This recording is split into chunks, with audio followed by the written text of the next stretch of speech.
অখিলেশ বাবু, আমার সব কাজ হয়ে গেছে। আরে ঠাকুর মশাই, আপনি বিভানের বিয়ের লগ্নের আর ডেটের ব্যাপারে তো কিছু বলুন এবার। বিভান আর সিমরানের কুষ্ঠি মিলিয়ে আমি আপনাকে এক্ষুনি বলছি।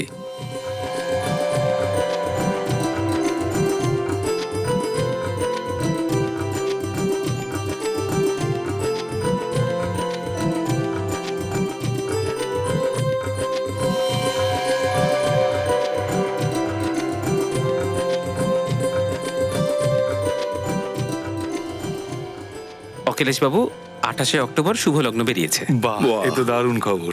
আমি তো এটাই চাইছিলাম যে কাছাকাছি কোনো তারিখ পড়ুক আর শুভ কাজটা তাড়াতাড়ি হয়ে যাক। দুজনের বিয়ের শুভ লগ্ন আপনাকে এক্ষুনি বলছি। অনেক অনেক ধন্যবাদ আপনাকে। বাবা এক্সকিউজ মি প্লিজ, 1 মিনিট, আমার খুব জরুরি একটা ফোন আসছে, আমি এক্ষুনি আসছি বাবা প্লিজ। আরে বাবা, তোমারই তো। বাবা 1 মিনিট প্লিজ বাবা, আমি এক্ষুনি আসছি। দেখুন দাদা, আজ আমি খুব খুশি। আমার মেয়ে আপনাদের পরিবারে যাবে, খুব ভালো থাকবে ও। আরে দাদা, দুজনে তো একসাথেই বড় হয়েছে, ওরা দুজন দুজনকে খুব ভালোভাবেই চেনে।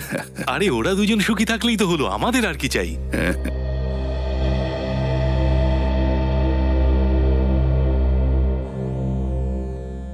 এই বিভান কোথায় চলে গেল? হ্যালো, আমি তোমার সঙ্গে দেখা করতে এসেছি, এখানেই আছি। কি? আমি তোমাকে বারণ করেছিলাম না এখানে আসতে? তোমার সাহস হলো কি করে এখানে আসার? এখন তুমি বাইরে আসবে নাকি আমি ভেতরে যাব? তুমি ওখানেই দাঁড়াও, বুঝেছো? আমি এক্ষুনি যাচ্ছি বাইরে।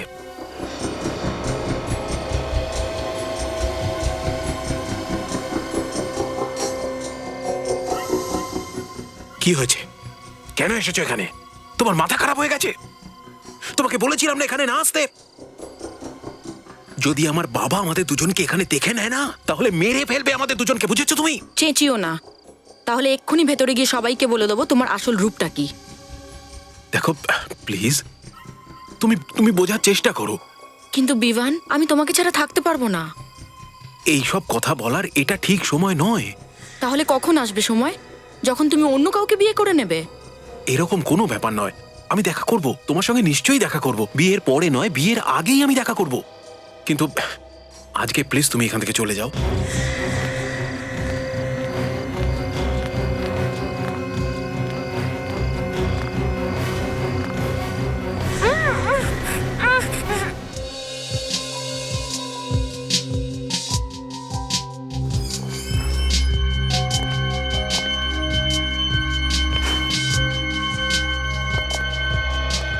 এক্সকিউজ মি, আমি এই গয়নাগুলো বিক্রি করতে চাই।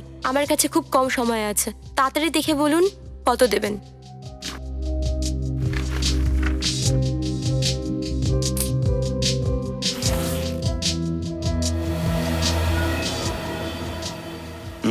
ম্যাডাম, কিছু মনে করবেন না, এগুলো চুরির নয় তো? আমাকে দেখে কি চোর মনে হয়? না না ম্যাডাম, এগুলো জানতে হয়। আরে বাহ, এগুলো তো দারুণ, মনে হচ্ছে পুরনো দিনের গয়না। এইটা বলুন কত টাকা পাবো? ম্যাডাম, মালগুলো চেক করে তবেই আমি বলতে পারবো। কত সময় লাগবে চেক করতে? কমপক্ষে 4-5 ঘন্টা লাগবেই। আপনি এক কাজ করুন, এগুলো এখানে রেখে যান। যদি আপনারা কোনো গোলমাল করে দেন তাহলে? ম্যাডাম, ভীমলালকে মার্কেটে সবাই চেনে, আমাদের চোখ কান বুঝে বিশ্বাস করে সবাই। ঠিক আছে, আপনি আমাকে গয়নার রিসিপ্ট বানিয়ে দিয়ে দিন। ঠিক আছে, আপনার নাম বলুন। বন্দনা। Telephone number? 100966892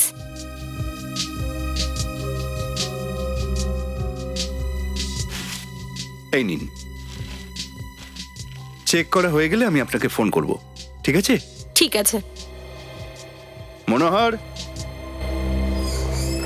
হ্যাঁ বলুন। এই সমস্ত গয়নাগুলোকে চেক করো, যদি আসল হয় কমিশন বাদ দিয়ে এর আসল দামটা বলে দেবে। ঠিক আছে। আর তাড়াতাড়ি করো। হ্যাঁ একদম ঠিক আছে।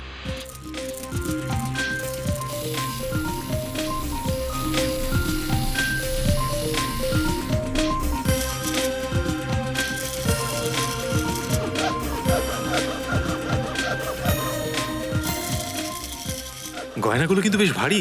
এই দেখ, একদম খাঁটি সোনার গয়না। ডিজাইনও খুব ভালো, খুব কষ্ট করেছে যে বানিয়েছে। পুরোনো দিনেরই গয়না হবে, আজকাল এই ধরনের গয়না কেই বা বানায়?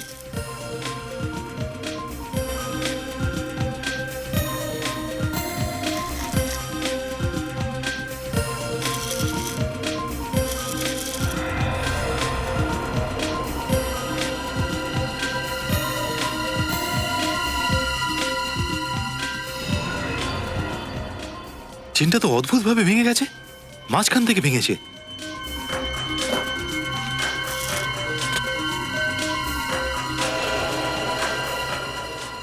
মালিক, মালিক, কি হয়েছে মনোহর? মালিক, কি হয়েছে মনোহর?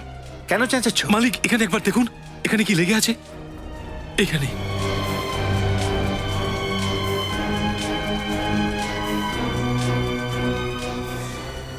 এ তো রক্ত। স্যার, ভাবতে পারেন এত দামি গহনার কথা কেউ বলতে পারে? তারপর থেকে ওই মেয়েটির খোঁজ আমরা আর পাচ্ছি না। ওই মহিলা তার নাম আর ঠিকানা তো আপনার কাছে লিখিয়ে রেখেছিল না? হ্যাঁ স্যার, ওর নামটা বলেছিল ওই বন্দনা। আমি ওর ফোন নাম্বারও লিখে নিয়েছিলাম। এটা ভালো করেছেন। বিবেক, এই মহিলাকে ফোন করো এক্ষুনি। স্যার, কোনো লাভ নেই, ফোনটাকে ও বন্ধ করে রেখেছে। গয়নায় রক্ত দেখতে পেয়ে আমি ওনাকে ফোন করেছিলাম, উনি তো ফোনটা কেটে দিলেন। তারপর থেকে ফোন বন্ধ স্যার। স্যার, এই গয়নাগুলোর মধ্যে কোনোটাতেই হলমার্ক নেই। স্যার, এই গয়নাগুলো কনের। বিয়ের দিন মেয়েরা এই ধরনের গয়না পরে। তার মানে কোনো নববধূকে খুন করা হয়েছে, আর তার গয়না লুট করার পর এই মহিলা এই ব্যক্তির কাছে বিক্রি করতে এসছে। আচ্ছা, আজকের আগে আপনি কখনো ওই মহিলাকে দেখেছেন? না স্যার, প্রথমবারই ওকে দেখলাম আমি। স্যার এই হলো ওই দোকানের সিসিটিভি ক্যামেরার ফুটেজ।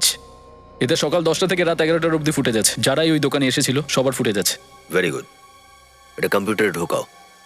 দেখি তো একবার কে এই বন্দনা। এই তো সেই মেয়েটাই। এই তাহলে বন্দনা। স্যার, মনে হচ্ছে ভয় পেয়ে আছে, আর ড্রেসটাও ফর্মাল পরে রয়েছে। জুতোটা ঠিক কেমন? জুম করো তো একটু জুতোটা। জামা কাপড় ফর্মাল পরেছে, জুতোটা স্পোর্টস। এটা আবার কোন ফ্যাশন? দেখে তো মনে হচ্ছে ভালো ঘরেরই মেয়ে, আর এসেছিল গয়না বিক্রি করতে। একটা কাজ করো, এই গয়নাগুলো ডক্টর সারুকের কাছে পাঠিয়ে দাও ফরেন্সিকে। এগুলো স্যার খানদানি গয়না, রিসেন্টলি কেউ পালিশ করিয়েছে। কদিন আগে পালিশ করিয়েছে? হ্যাঁ স্যার। এটা ভালো হয়েছে। শহরে যত গয়নার দোকান আছে তাদের সবাইকে এই গয়নার ছবি দেখাও, খোঁজ নিয়ে দেখো কে এই পালিশ করেছে।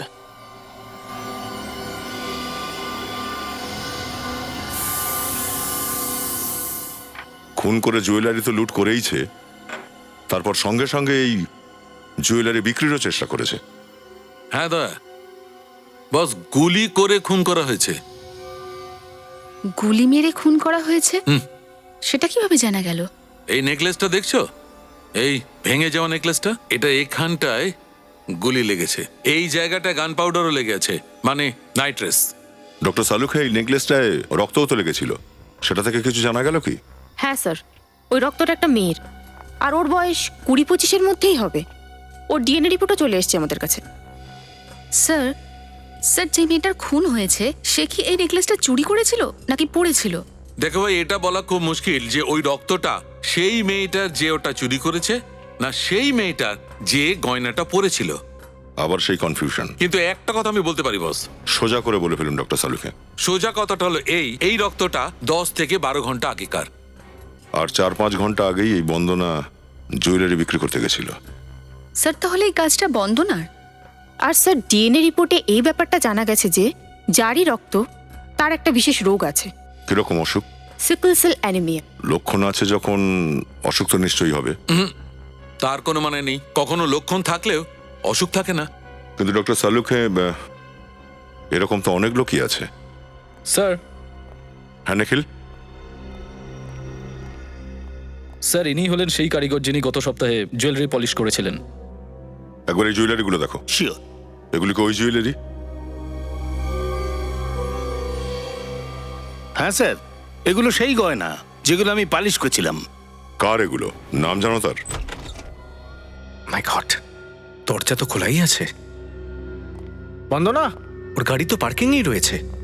দরজা খুলে বন্দনা গেল কোথায়? খুনি স্যার তাড়াতাড়ি দরজা খোলা রেখেই পালিয়ে গেছে। পুরো ঘরটা তছনছ করেছে। এখানে হয়েছেটা কি? স্যার বাড়ির অবস্থা দেখে মনে হচ্ছে লুটপাট করা হয়েছে। খুনির বাড়িতে এই লুটপাট? একটা কাজ করো, দেখো ভেতরেরও একই অবস্থা কিনা।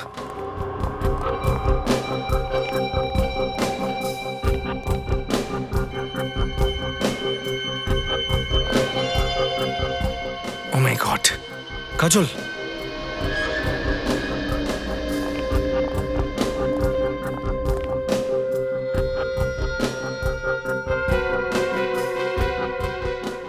পুনিত যতক্ষণ না বিশ্বাস করতে পেরেছে যে ও মারা গেছে ততক্ষণ আঘাত করে গেছে। স্যার, এই জায়গাটা ছেড়ে বাকি সব জায়গা ঠিকঠাক।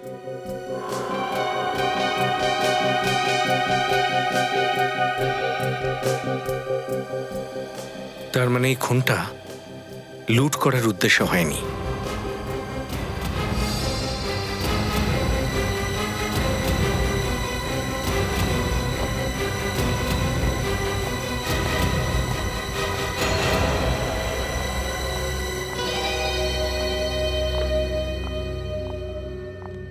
নতুন বাক্সে পুরনো স্যান্ডেল। এই দেখো, এর মধ্যে মাটি লেগে আছে। তার মানে এই স্যান্ডেলটা পরে এমন কোনো জায়গায় যাওয়া হয়েছিল যেখানে মাটি আছে। কিন্তু স্যার, জুয়েলারি শপে ও তো স্পোর্টস শু পরেছিল, যেটা এখনো ওর পায়ে রয়েছে। সিসিটিভি ক্যামেরার ফুটেজেও তাই ছিল। যাই হোক না কেন কাজল, এই স্যান্ডেলটা বাইরে থেকে এসেছে। হতে পারে এই মহিলা বাইরে থেকে তাড়াতাড়ি এসেছে আর এখানে এই ব্যাগ আর এটা এখানে রেখে গেছে। স্যার, এই ব্যাগটা থেকে এই ডেবিট কার্ড, এই ক্রেডিট কার্ড আর এই ভিজিটিং কার্ড পেলাম। কোনো কোম্পানির ভিজিটিং কার্ড মনে হচ্ছে। হতে পারে মেয়েটা এখানে কাজ করতো। একটা কাজ করো, খোঁজ নাও যে ওর কোনো ক্রিমিনাল রেকর্ড আছে কিনা। সিমরান, এই ডিজাইনটা ভালো লাগছে না? তোমার পছন্দ হয়েছে? হ্যাঁ। তাহলে আমারও পছন্দ হয়েছে। এটা কি রকম কথা সিমরান? আমি তো এটাই চাই যে আজ থেকে আমরা যেটাই করব সেটা যেন দুজনেরই পছন্দ অনুসারে হয়। আরে বাবা, তোমাদের কথাবার্তা যদি শেষ হয়ে যায় তাহলে সিমরানকে নিয়ে একটু শপিং এ যাই। হ্যাঁ নিশ্চয়ই। যাও মা, তুমি ওনার সাথে যাও, শপিং করে এসো।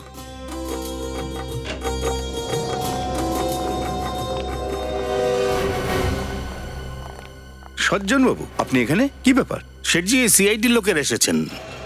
সিআইডি এখানে কেন?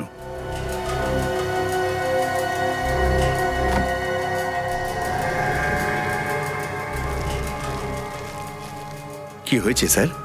জুয়েলারিগুলো দেখুন।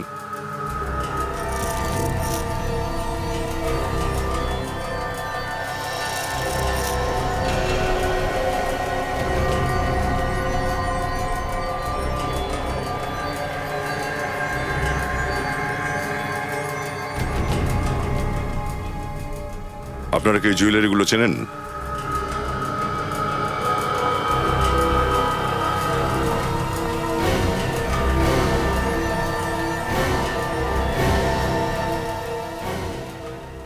কেন চিনতে পারবো না? এগুলো তো আমাদের বাড়ির গয়না। ড্যাডি তো সজ্জন বাবুর কাছে এগুলো পালিশ করাতে দিয়ে এসেছিলেন।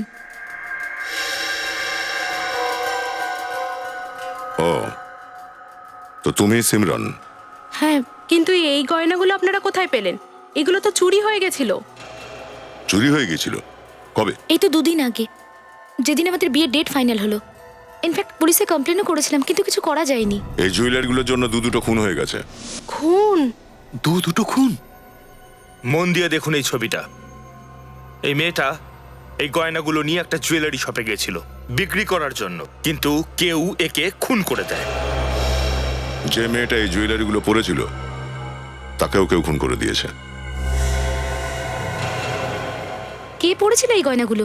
আমরাও সেটাই খোঁজ নেওয়ার চেষ্টা করছি যে সেই দ্বিতীয় মেয়েটিকে, যার রক্ত এই গয়নায় লেগে রয়েছে। প্রথমে এই কথাটা বলুন যে এই মেয়েটাকে কি চেনেন আপনারা? এর আগে তো আমি একে কখনো দেখিনি। আমিও চিনতে পারছি না একে। যদি আপনাদের মধ্যে কেউ এই মেয়েটাকে না চিনে থাকে তাহলে এই জুয়েলারিগুলো এই মেয়েটার কাছে এলো কি করে? এ তো নিশ্চয়ই চুরি করেনি। অজানা একজন মানুষ বাড়ির মধ্যে কি করে আসতে পারে? হ্যাঁ স্যার, আমার তো মনে হচ্ছে এটা কোনো বাড়ির লোকেরই কাজ হবে, বা হয়তো আত্মীয়দের মধ্যে কেউ, যে খুব সহজেই বাড়ির ভেতরে ঢুকতে বেরোতে পারতো। আচ্ছা, আপনাদের মধ্যে কারোর কি কাউকে সন্দেহ হয়? না। আগে না। কোনো ব্যাপার নয়।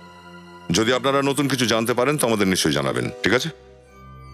বন্দনা নাকি এর আগে কোনো অপরাধ করেনি, তাহলে এই চুরির গয়না ওর কাছে এলো কোত্থেকে?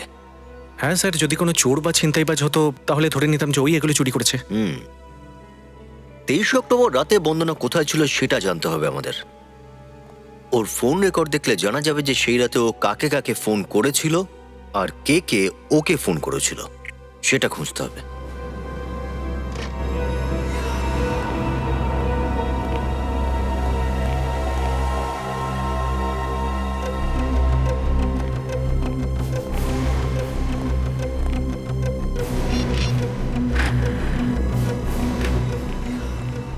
স্যার এই দেখুন স্যার, স্যার 23 অক্টোবর রাতে 9টার আশেপাশে এই নাম্বার থেকে 6বার ফোন এসেছে বন্দনার কাছে। জানতে পারলে কার নাম্বার এটা? হ্যাঁ স্যার, কোন এক মেডিসা নামের মেয়ে পানভেলে থাকে। মেরিসা? তাহলে দেরি করছো কেন? জিজ্ঞেস করো এই মেরিসাকে কি হয়েছিল সেদিন রাতে। দয়া বস, সম্পূর্ণ কেসটাই এই যে জুতোগুলো আছে না, এই জুতোগুলোর মধ্যে লুকিয়ে আছে। হ্যাঁ, এই খুনটা জুতো দিয়ে হয়েছে নাকি? এই জুতোগুলো তোমাদের খুনির কাছে পৌঁছে দেবে। দেখি আপনার কি সেই রাস্তা যেটা আমাদের খনি পর্যন্ত পৌঁছে দেয়। দেখো, এই যে মাটিটা তুমি দেখছো না, এটা আমি এই স্যান্ডেল থেকে পেয়েছি। আর এই যে মাটিটা, এটা আমি এই জুতো থেকে পেয়েছি। আর এই দুটো মাটি আসলে একই জায়গার। তার মানে এই স্যান্ডেলটাও এনারই? একদম ঠিক, কিন্তু এই মাটিটা থেকে একটা বিশেষ ধরনের মাটিও আমি পেয়েছি। ওই যে সেই খেতে দেয় না সার মিশিয়ে, ওই মাটি এই মাটির মধ্যে মিশে আছে। স্যার মানে বন্দনা এই জুতোটা পরে খেতে গিয়েছিল? হতে পারে, হতেই পারে। আর সবচেয়ে অদ্ভুত ব্যাপারটা হলো এই যে এই সার দেওয়া মাটিটা আমি এই জুতোটা থেকে পেয়েছি, কিন্তু স্যান্ডেলের মাটিতে এটা ছিল না। স্যার, স্যার তার মানে বন্দনা চটি খুলে রেখে জুতো পরে খেতে গিয়েছিল, যার ফলে ওর জুতোতে এই সারওয়ালা মাটি লেগে গেছে। হতে পারে। হ্যাঁ, কিন্তু তবু এই বন্দনা মাঠে কি করতে গেছিল? স্যার হতে পারে ও খেতে গিয়ে কিছু দেখতে পেয়েছিল। হয় ও কিছু দেখেছিল, আর নয়তো নিজেই কোনো অপরাধ করেছিল। আর তারপরেই এই জুতোটা পরে ও জুয়েলারি শপে গেছিল জুয়েলারিগুলো বেচার জন্য। আর যখনই ও বাড়িতে পৌঁছায় তখন ওই জুয়েলার ফোন করে বন্দনাকে জানায় যে নেকলেসে রক্ত লেগে আছে। আর যখনই বন্দনা নিজে খুনিকে বলল যে নেকলেসের গায়ে রক্ত পাওয়া গেছে, সে ভয় পেয়ে গেল। তারপরে সে বন্দনার বাড়িতে গেল আর তাকে খুন করলো। আর স্যার সেটা শুধু এমনি নয়, খুব ভেবে চিন্তে খুন করা হয়েছে ওকে। সবার আগে ও ওর মেরুদণ্ডের হাড়ে আঘাত করে, এই দেখুন ফটোগ্রাফস, যেটার ফলেও চলাফেরার শক্তি হারায়, পুরো শরীরটাই কাজ করা বন্ধ করে দিয়েছিল। আর তারপরে ওকে খুব সহজেই খুন করা হয়েছিল। একবার যদি এই খুনিকে আমি হাতের মুঠোয় পাই। বন্দনার বান্ধবী মারিসা, ওর কাছ থেকে নিশ্চয়ই কিছু জানতে পারবো। চটপট এই মডেলটাকে ফোন করে ডাকো, আমি দেখতে চাই এই ড্রেসটা ওর উপরে কিরকম লাগে। ওকে ওকে ম্যাম।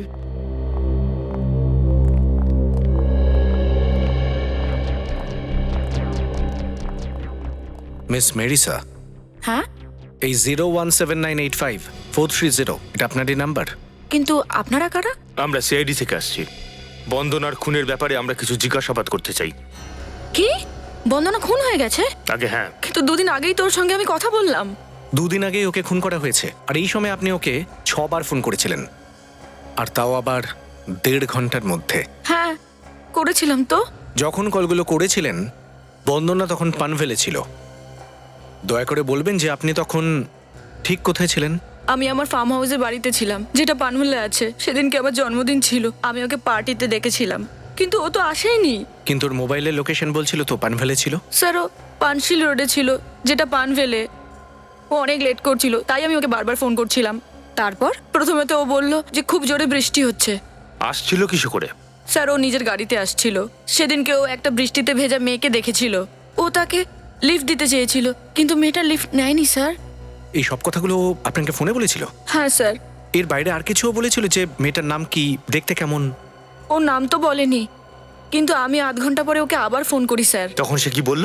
বলল যে ওখানে নাকি অনেক ট্রাফিক জ্যাম, তাই ও বাড়ি ফিরে যাচ্ছে। স্যার ওই রোডে তো ট্রাফিক থাকেই না, তাহলে এরকম কি করে হতে পারে?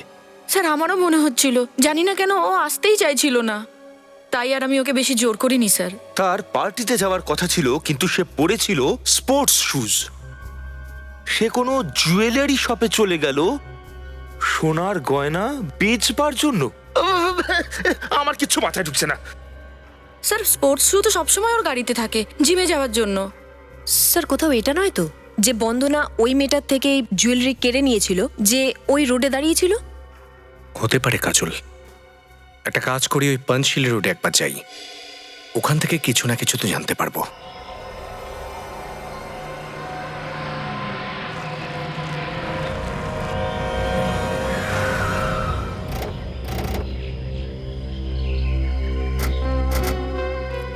স্যার এটাই ওই জায়গাটা স্যার। বন্দনা এখানটাই ছিল যখন মেডিসা ওকে ফোন করেছিল। এটা তো খুবই শুনশান একটা জায়গা। এখানে ট্রাফিক জ্যাম হওয়া কখনোই সম্ভব নয়। এই বন্দনা মিথ্যে কথা বলেছিল মেডিসাকে। স্যার এত নির্জন জায়গায় এই চায়ের দোকানের লোকটা কার জন্য চা বানাচ্ছে? স্যার এই লোকটা নিশ্চয়ই কিছু জানে। চলো জিজ্ঞেস করি। ওকে ছবিটা দেখাও, হয়তো কিছু বলতে পারবে।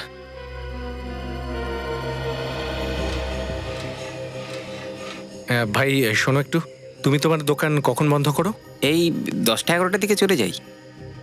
ঠিক আছে, এই ছবিগুলো ভালো করে দেখো। এই গাড়িটার মেয়েটাকে 20 অক্টোবর রাত 9টা নাগাদ এখানে দেখা গেছে। খুব ভেবে চিনতে মনে করে বলো। আপনারা কারা বলুন তো? আমরা সিআইডি থেকে এসেছি। বিষয়টা একটু জটিল, কিন্তু তুমি ভয় পেও না। ভালো করে দেখে বলো, দেখেছিলে এই মেয়েটাকে? স্যার গাড়িটা তো এটাই ছিল, কিন্তু গাড়ির ভেতরে এই মেয়েটাই ছিল কিনা বলতে পারবো না। আচ্ছা, গাড়িটা কোনো মেয়ে চালাচ্ছিল নাকি অন্য কেউ?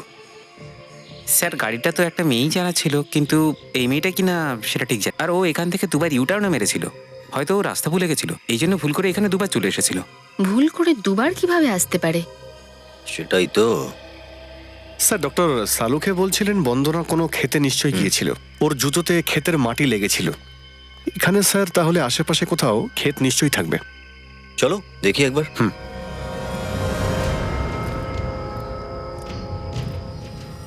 স্যার স্যার এই হলো পনভেলের মাইলস্টোন। ওই মেয়েটা এখানেই কোথাও দাঁড়িয়েছিল, এই রাস্তায়। তার মানে ওই মেয়েটা এখানে দাঁড়িয়ে কারোর অপেক্ষা করছিল, তার জন্য ও লিফট নিতে অস্বীকার করে যখন বন্দনাকে লিফট দিতে চায়। ওই তো সামনে ক্ষেত দেখা যাচ্ছে। হতে পারে বন্দনার জুতোয় যে মাটি এখান থেকে লেগেছে। চলো তো গিয়ে দেখি একবার।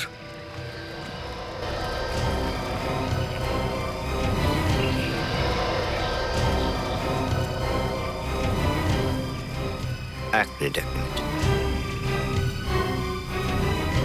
এই জুতোর চিহ্নটা দেখছো?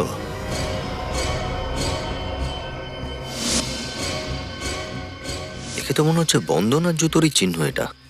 বন্দনার সঙ্গে আরো কেউ ছিল স্যার, এই দেখুন স্যার।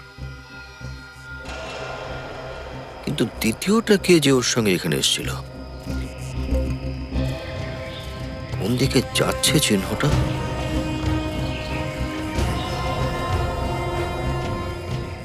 এক মিনিট, এটা কি?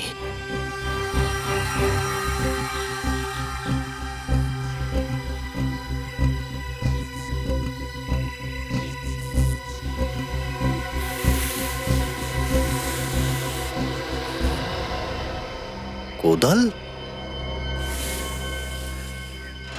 এতে তো রক্ত লেগে আছে। তার মানে এখানে মাটি খুঁড়ে কিছু পোতা হয়েছে। চেক করো।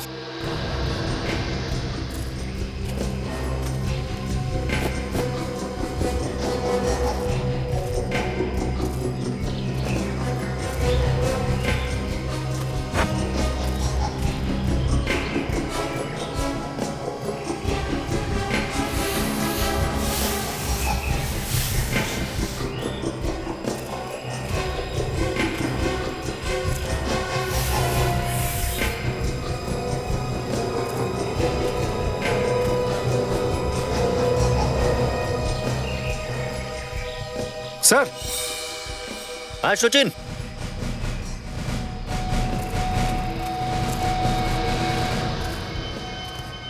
এই দেখুন স্যার। হ্যাঁ মাটিটা বেশ তাজা। এক কাজ করো, খোঁড়ার জিনিস নিয়ে এসো, খোঁড়ো এখানটায়।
এ তো কুনের পোশাক পরে আছে। তার মানে একে খুন করা হয়েছে।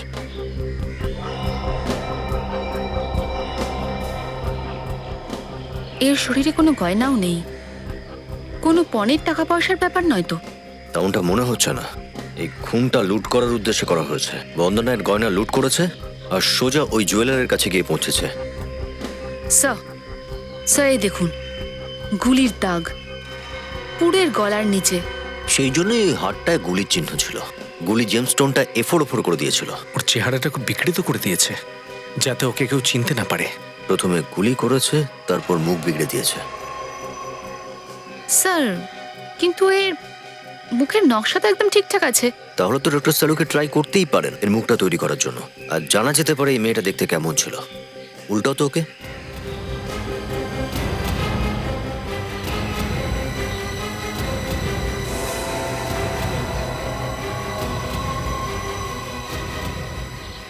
এই দেখুন স্যার, একটা গান ফায়ার হয়েছে এটাতে। এটাই সবচেয়ে বড় বিষয়, মার্ডার ওয়েপেন খুঁজে পাওয়া। এটা নাম্বারও আছে। একটা কাজ করো, খোঁজ নাও এই গান কার নামে রেজিস্টার্ড রয়েছে।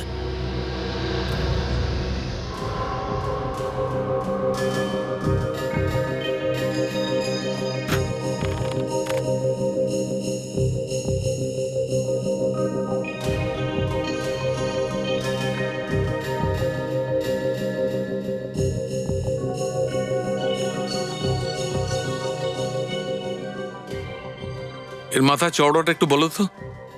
স্যার মাথা চওড়া 2 ইঞ্চি। 2 ইঞ্চি? দয়া, এটা খুব ভালো হয়েছে বস যে এর মুখের কোনো হাড় ভাঙেনি। যদি হাড় ভেঙে যেত তাহলে মুখটা বানানো খুব মুশকিল হতো। খুনি এই মেয়েটার মুখটা নষ্ট করে দিয়েছে যাতে কেউ একে চিনতে না পারে। হয়তো তাড়াহুড়োতেও সুযোগ পায়নি অন্য কিছু করার। স্যার, হ্যাঁ সারিকা। স্যার এই ডিএনএ রিপোর্ট থেকে এটা জানা গেছে ওই নেকলেসটাতে যে রক্ত লেগেছিল সেটা এই মেয়েটার। সিকল সেল অ্যানিমিয়াও আছে এর রক্তে। হ্যাঁ স্যার, এই মেয়েটা ওই নির্জন রাস্তাতে কি করছিল? এই মেয়েটা ওই নির্জন রাস্তায় হয়তোবা কারোর জন্য অপেক্ষা করছিল, যে ওর সাথে দেখা করতে আসছিল হয়তো। আর তখনই এই বন্দনা ওখানে গিয়ে পৌঁছয়, আর পৌঁছেই ওর সমস্ত জুয়েলারি লুট করে। স্যার, তাহলে এই দুজনকে মারলো কে? নিখিল, সিআইডিতে কাজ করছে না? হ্যাঁ, আরে ভাই, নিজের মগজটা একটু খাটাও, কিছু ভাবো। এমনি হাওয়ায় কোনো উত্তর পাওয়া যায় না। দয়া। হ্যাঁ ডক্টর। এদিকে এসো, মুখটা তৈরি হয়ে গেছে। এ দেখো বস, এইরকম দেখতে ছিল মেয়েটা। স্যার, এই ফটোগ্রাফটা আমরা নিউজ চ্যানেলে দিয়ে দিই? না না পূর্বে, নিউজ চ্যানেলে বা খবরের কাগজে ছবি ছাপালে খুনি সতর্ক হয়ে যাবে। এখন আমাদের অন্য কোনো রাস্তা বের করতে হবে। স্যার, ওই যাদের গয়না চুরি হয়েছিল ওই সিমরানের পরিবারের লোকেদের হতে পারে। ওরা দেখেছে এই মেয়েটাকে। আমরা গিয়ে ওদেরকে জিজ্ঞেস করি। কিন্তু আমার মনে হচ্ছে না ওই লোকগুলো মুখ খুলবে আদৌ। খুনের ব্যাপার তো, সিআইডির ঝামেলায় কেউ পড়তে চায় না। তাহলে কি করব স্যার?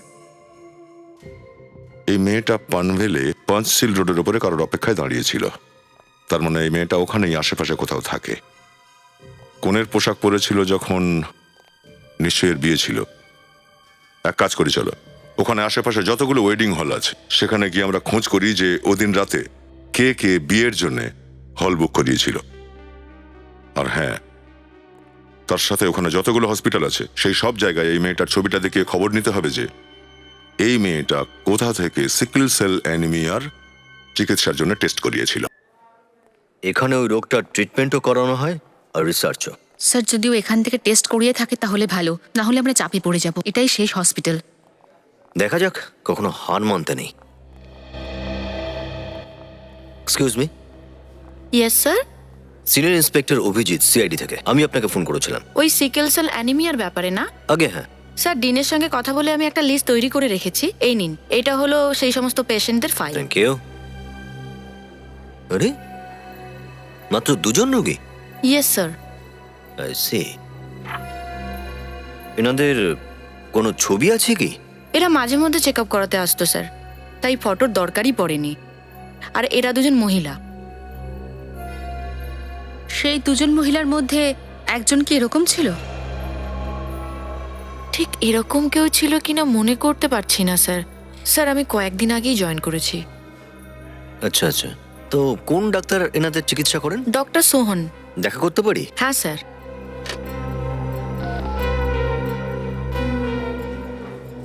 ডক্টর সোহন, আপনার সঙ্গে সিআইডি অফিসার দেখা করতে চাইছেন। আগে বলুন। ডক্টর সোহন। হ্যাঁ স্যার। পূর্বে একটু ওনাকে ছবিটা দেখাও। আপনি কি এই মেয়েটিকে চিনতে পারছেন? ঈশা স্যার, তো ঈশা। ঈশা? কেন, কি হয়েছে স্যার? অ্যাকচুয়ালি ঈশাকে খুন করা হয়েছে। কি খুন? হ্যাঁ। আচ্ছা, আপনি একটা কথা বলুন তো, যে ঈশার নাম এই লিস্টের মধ্যে নেই কেন? স্যার ও এখানে ডক্টর ছিল।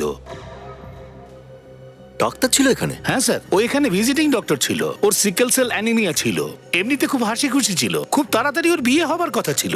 তো আপনি গিয়েছিলেন বিয়েতে? আগে না স্যার, ও কাউকে ইনভাইট করেনি। ওনার বাড়ির কেউ আছেন যার সাথে আমরা দেখা করতে পারি? ওর কেউ ছিল না, মা বাবাও ছিল না। এই জন্য ওর একটু সমস্যা ছিল। কি সমস্যা ছিল? ঈশা যে ছেলেটিকে ভালোবাসতো, সে আবার আরেকটি মেয়েকে ভালোবাসতো। বিয়ের জন্য কিছুতেই রাজি হচ্ছিল না। কিন্তু হঠাৎ একদিন ঈশা এসে বলল যে ছেলেটা বিয়ে করতে রাজি হয়েছে। আপনি কি দেখেছিলেন ছেলেটাকে যার সাথে ঈশার বিয়ে হওয়ার কথা ছিল? হ্যাঁ স্যার, দেখেছি। চিনতে পারবেন আপনি? হ্যাঁ স্যার, দেখলে চিনতে পারবো।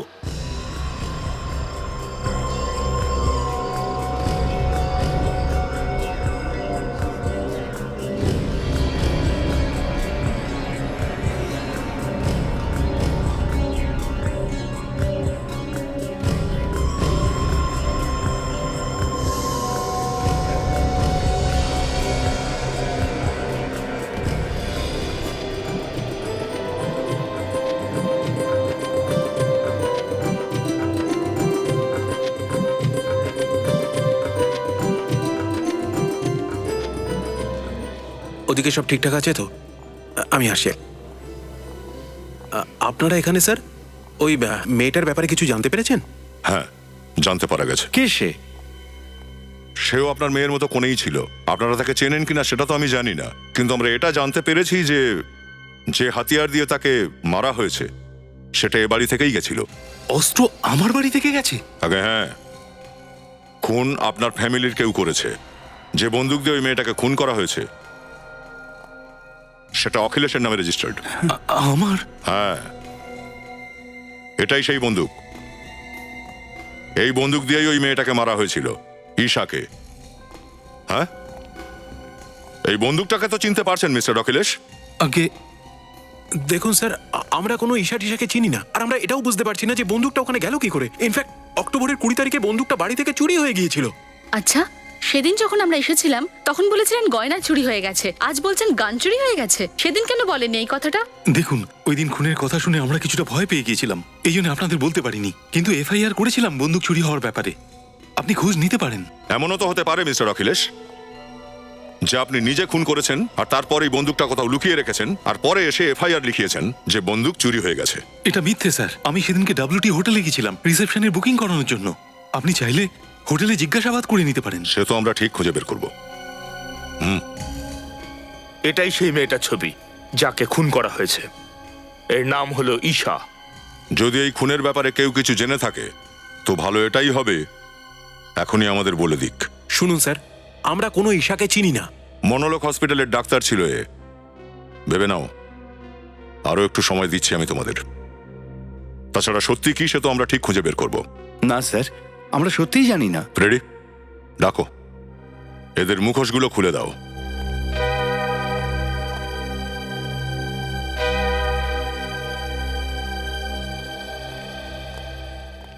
আসুন ডক্টর সোহন, এদেরকে ভালো করে দেখে বলুন যে এদের মধ্যে কে সেই লোক যার সাথে ঈশার বিয়ে হওয়ার কথা ছিল। ইনি স্যার, ওনাকে আমি দেখেছি ঈশার সঙ্গে। আচ্ছা, কে ঈশা, কোথাকার ঈশা? তুই তো ঈশাকে চিনতিসই না, তাই না? এটা সত্যি স্যার যে আমি ওকে খুব ভালোবাসতাম। ওর সঙ্গে আমার বিয়ে হওয়ারও কথা ছিল, কিন্তু আমার বাবা ওকে পছন্দ করতো না। কিন্তু আমি সত্যি কথা বলছি স্যার, আমি ওকে খুন করিনি। আমি ওকে খুন করিনি স্যার। তাহলে হয়তো বা এই খুনটা তোর বাবা করিয়েছে।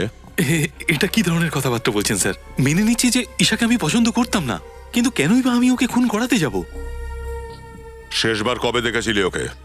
স্যার, আশীর্বাদের দিন ও আমার সঙ্গে দেখা করতে এসেছিল স্যার, এখানেই বাইরে। কিন্তু আমি ওকে বুঝিয়ে ফেরত পাঠিয়ে দিয়েছিলাম। আমি সত্যি কথা বলছি স্যার, আমি ওকে খুন করিনি। তাহলে কার সাথে হচ্ছিল ওর বিয়েটা? বিয়ের পোশাক পরেই ছিল ও যখন খুন হয়, আর নির্জন রাস্তায় ও কারোর অপেক্ষায় দাঁড়িয়েও ছিল। গয়না ওদের, যে গান দিয়ে খুন করা হচ্ছে সেই গান ওদের, তাহলে ওদেরই কেউ খুন করেছে, তাই না? হ্যাঁ স্যার, কিন্তু অখিলেশ আর বিভানকে তো গ্রেপ্তার করা যাবে না, কারণ ওরা দুজন তো হোটেলে বিয়ের বুকিং করতে গেছিল যে সময় খুনটা হয়। স্যার, ওর বিরুদ্ধে কোনো প্রমাণও নেই আমাদের কাছে। একটা প্রমাণ আছে খুনিকে ধরার জন্য। কি প্রমাণ স্যার? ঈশার লাশ। কিন্তু স্যার, ঈশার লাশ থেকে এটা কি করে জানা যাবে যে খুনিকে? সচিন, যখন আমরা ঈশার লাশটা পেয়েছিলাম তখন সে নতুন বউয়ের পোশাক পরেছিল, আর ডক্টর সোহনও বলছিলেন যে ঈশা তার বিয়েতে কাউকে নিমন্ত্রণ করেনি। হ্যাঁ স্যার, একেবারে সোজা সোজা উপায়ে বিয়ে করতে চলেছিল। হ্যাঁ, 23 অক্টোবর রাতে নতুন বউয়ের পোশাক পরা ঈশা বিয়ে করার জন্যই বাইরে বেরিয়েছিল। আশেপাশের কোনো মন্দিরেই হয়তো বিয়ে করার প্ল্যান করেছিল। হ্যাঁ স্যার, জাঁকজমক ছাড়া বিয়ে করতে চাইলে মন্দিরেই করা যেতে পারে। পনভিলে যতগুলো মন্দির আছে সব জায়গায় এসে ছবি দেখাও। খোঁজ নাও পনশিল রোডে কার অপেক্ষা করছিল। স্যার, স্যার, ঈশা এডুকেটেড ছিল, একজন ডক্টর ছিল। যদিও মন্দিরেই বিয়ে করবে ঠিক করেছিল, তাহলে নিশ্চয়ই ও কোর্টে রেজিস্ট্রি ম্যারেজের জন্য অ্যাপ্লিকেশন দিয়েছিল। নিশ্চয়ই করেছিল। কোর্টেও খোঁজ নিয়ে দেখো।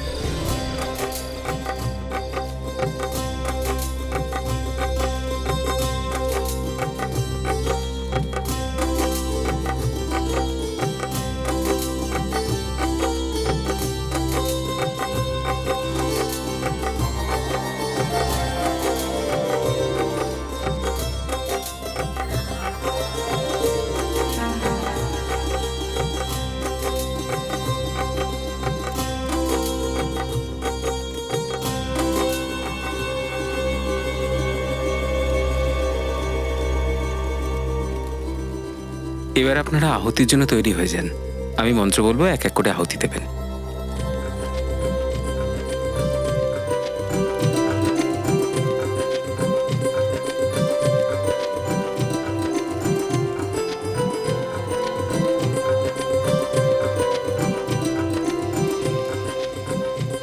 এবার আপনারা দুজন 7 পাকের জন্য উঠে দাঁড়ান।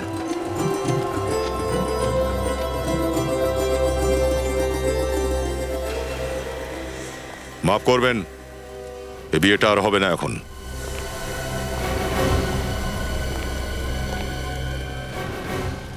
এসব কি বলছেন আপনারা? আমার মেয়ের বিয়ে কেন বন্ধ করছেন? প্রথমে বাড়ি থেকে জুয়েলারি চুরি হলো, তারপর বন্দুক চুরি হলো, আর তারপরে তুই বিভান, তুই বিয়েতে অরাজি হয়েছিলিস, আর তারপর হঠাৎই 72 ঘন্টার মধ্যেই তুই ঈশাকে বিয়ে করতে রাজি হয়ে গেলি। স্যার, এটা আপনাকে কে বললো যে আমি ওকে বিয়ে করতে রাজি হয়েছিলাম? আমি ওকে বারণ করে দেওয়ার পরে তো ওর সঙ্গে আর দেখাও করিনি। তাহলে ও পনভেলের রাস্তায় তোমার জন্য কেন অপেক্ষা করছিল? স্যার, আমি সেসব জানি না স্যার। কিন্তু আমরা জানি, তোর বারণ করার পরেও কেউ ঈশাকে এটা বলেছিল যে তুই ঈশাকে বিয়ে করতে রাজি হয়েছিস, ও যেন বিয়ের তোড়জোড় করে। তো বেচারি ঈশা খুব খুশি হয়ে গেছে। তারপরে ও যায় সোজা পানভেলের মন্দিরে। 23 অক্টোবর বিয়ের বুকিংও করিয়ে দিয়েছে ও। আর ও কোর্টে গিয়ে বিয়ের জন্য নোটিশও দিয়েছিল। এত কিছু হয়ে গেছে, আমি সত্যিই কিছু জানি না স্যার। আর মন্দিরের পুরোহিত আমাদের জানিয়েছে সেদিন ঈশার সাথে অন্য কেউ ছিল। কে ছিল স্যার ওখানে? সেই হচ্ছে খুনি। আর এই বিয়ের অ্যাপ্লিকেশনটায় সাক্ষী হিসেবে তারই নাম আছে, নিজের চোখে দেখে নিতে পারেন।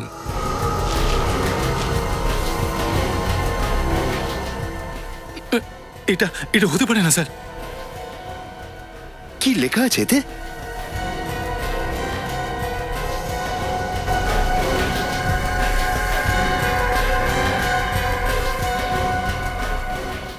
না, এটা মিথ্যে।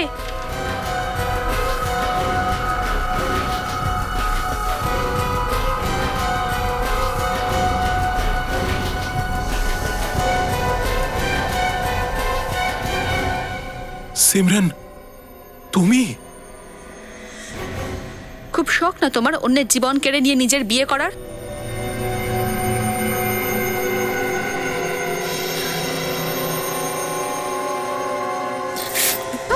সিমরন কি করছো কি এটা তুমি? হ্যাঁ, খুনটা আমিই করেছি। যে যে আমাকে বিভানকে বিয়ে করা থেকে আটকাবে না, তাদের সবার সাথে আমি এটাই করব। সকলকে মেরে দেবো আমি। বোকামি করো না আর ছেড়ে দাও পুরবিকে। না, আমি ছাড়বো না। পাগল হয়ে গেছো তুমি? হ্যাঁ, পাগল হয়ে গেছি আমি। দেখো দেখো, আমাকে যেতে দাও, তা না হলে আমি নিজেকে মেরে ফেলবো। হ্যাঁ, নিজেকে শেষ করে দেবো আমি।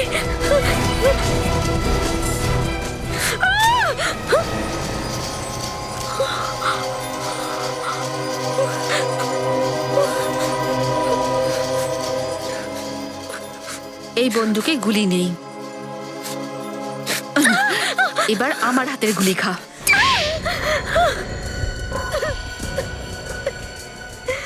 সবাই তোমার সামনে দাঁড়িয়ে আছে, তোমার মা বাবা, তোমার হবু স্বামী, এরা কিন্তু কেউ জানে না তুমি কেন খুন করেছো। কখনো স্বপ্নেও ভাবতে পারিনি যে যে মেয়েটার সঙ্গে আমার বিয়ে হতে যাচ্ছিল সে একটা খুনি। খুনি। বিভান, আমি তোমাকে খুব ভালোবাসি। তুই ভাবতেও পারবি না আমি তোমায় কতটা ভালোবাসি।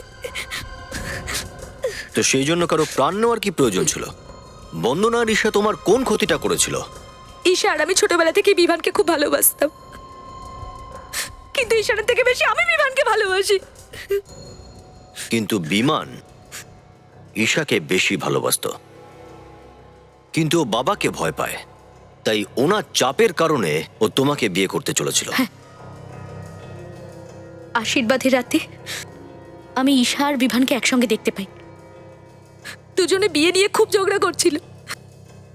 আর তোমার মনে হয়েছিল বিমান হয়তো তোমায় ছেড়ে ঈশার কাছে চলে যাবে, তাই না? হ্যাঁ, ওদের ঝগড়ার পরে বিমান ঈশাকে ছেড়ে ওখান থেকে চলে আসে। তারপর আমি ঈশাকে একটা কোণায় নিয়ে আসি, আর তারপর ওকে বলি যে আমি বিমানের সঙ্গে ওর বিয়ে দেবো। আর ওই বিয়ের গয়নাগুলো ওকে দিয়ে দিলে যাতে ও তোমার কথা বিশ্বাস করে নেয়। তারপর আমি সোজা মন্দিরে যাই, ওদের দুজনের বিয়ের বুকিং করে আসি। আচ্ছা আচ্ছা আচ্ছা, তাহলে 23 অক্টোবর রাতে বিয়ের পোশাক পরে সেজে গুজে ঈশা তোমার অপেক্ষা করছিল পানভিলের রাস্তাতে, কিন্তু বেচারি তো জানতও না যে সে তার মৃত্যুর অপেক্ষা করছে।